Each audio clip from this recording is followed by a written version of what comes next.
അല്ല ബ്രോ, ആ ഇതെന്താ ഈ ബട്ടൺ? ഞാൻ ഒരുവിധം എല്ലാ വണ്ടികളിലും കാണുന്നതാണ് ഈ ബട്ടൺ.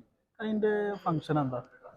ഓക്കെ, ആ ബട്ടനെ പറ്റി ഒന്ന് നോക്കിയാലോ. ഈ ബട്ടൺ ആദ്യം എന്താണെന്ന് അറിയുന്നതിന് മുമ്പ് ഇതിന് പിന്നിലൊരു ഫീച്ചർ ഉണ്ട്, ഐഡിയൽ സ്റ്റാർട്ട് സ്റ്റോ ഫംഗ്ഷൻ. അതെന്താണെന്ന് ആദ്യം നമുക്കൊന്ന് മനസ്സിലാക്കാം. നമ്മുടെ വാഹനം ഒരു ട്രാഫിക്കിൽ നിൽക്കുകയാണ്, അല്ലാന്നുണ്ടെങ്കിൽ ഒരു വെഹിക്കിൾ ബ്ലോക്കിൽ ട്രാഫിക് ജാമിൽ നിൽക്കുന്ന സമയത്ത് നമ്മളെ എഞ്ചിൻ ഫുൾ ടൈം ആയിട്ട് വർക്ക് ചെയ്ത് നിൽക്കേണ്ട ആവശ്യമില്ല. അപ്പൊ എന്ത് ചെയ്യും, ഈ ഫംഗ്ഷൻ വെഹിക്കിളിന്റെ എഞ്ചിൻ കട്ട് ഓഫ് ആവും. ഡൗട്ട് എന്താ വെച്ചാൽ, നമ്മളെ ഇലക്ട്രിക്കൽ പാർട്സും എ സി ഒക്കെ വർക്കിംഗ് ആവും? തീർച്ചയായിട്ടും വർക്ക് ആവും. നമ്മളെ വെഹിക്കിളിന്റെ എഞ്ചിൻ മാത്രമേ കട്ട് ഓഫ് ആവുള്ളൂ, ബാക്കി നമ്മളെ എ സി, ഇലക്ട്രിക്കൽ പാർട്സ് എല്ലാം വർക്ക്ഡ് ആയിരിക്കും. അപ്പൊ ബ്രോ, ഈ ഫംഗ്ഷൻ വർക്ക് ചെയ്യാനുള്ള കണ്ടീഷൻസ് എന്തൊക്കെയാണ്? വെഹിക്കിളിന്റെ ബാറ്ററി ഹെൽത്തി കണ്ടീഷൻ ആവണം, പിന്നെ വെഹിക്കിളിന്റെ അകത്തെ ടെമ്പറേച്ചർ മിനിമം ടെമ്പറേച്ചർ ആവണം, പിന്നെ വാഹനം ന്യൂട്രൽ പൊസിഷൻ ആവണം, അതേപോലെ തന്നെ വെഹിക്കിളിന്റെ എല്ലാ ഡോറും ക്ലോസ്ഡ് ആവണം, driver, co driver seat belt ഇടണം. ഇത്രയും ഫംഗ്ഷൻസ് ഉണ്ടെങ്കിൽ ഈ ഒരു ഫംഗ്ഷന് വർക്ക് ആവും. നമുക്ക് ഈ ഫംഗ്ഷൻ വേണ്ട, ഇത് നമ്മൾ ഓഫ് ആക്കിയിട്ടുണ്ടെന്നുണ്ടെങ്കിൽ അപ്പൊ എന്താ ചെയ്യാ?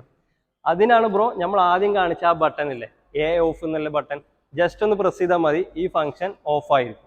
ഡിഫോൾട്ട് ആയിട്ട് വാഹനങ്ങളിലെ എല്ലാ വാഹനങ്ങളിലും ഈ ഒരു ഫംഗ്ഷൻ ഓൺ ആയിരിക്കും. അതല്ല വേണ്ടെന്നുണ്ടെങ്കിൽ ഈ ബട്ടൺ പ്രസ് ചെയ്ത് കഴിഞ്ഞാൽ ഓഫ് ആക്കിയിടാൻ പറ്റും. അല്ല ബ്രോ, അപ്പൊ നമ്മൾ ഇനി വാഹനം റീസ്റ്റാർട്ട് ചെയ്യണമെന്നുണ്ടെങ്കിൽ എന്ത് ചെയ്യും? സിമ്പിൾ ആണ്. ഒന്നുണ്ടെങ്കിൽ ക്ലച്ച് പ്രസ് ചെയ്യുക, അല്ലാന്നുണ്ടെങ്കിൽ ആക്സിലേറ്റർ പ്രസ് ചെയ്ത് കഴിഞ്ഞാലും വാഹനം റീസ്റ്റാർട്ട് ചെയ്യും.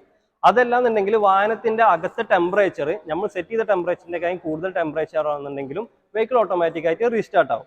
അതല്ല, നമ്മളെ മാക്സിമം നമ്മളെ ട്രാഫിക് ടൈം പീരീഡ് വരുന്നത് 180 സെക്കൻഡ് ആണ് ഇന്ത്യൻ റോഡ് കണ്ടീഷനിൽ മാക്സിമം ടൈം പീരീഡ് വരുന്നത്. ആ ഒരു ടൈം ആയി കഴിഞ്ഞ് കഴിഞ്ഞാലും വെഹിക്കിൾ ഓട്ടോമാറ്റിക് ആയിട്ട് റീസ്റ്റാർട്ട് ആവും.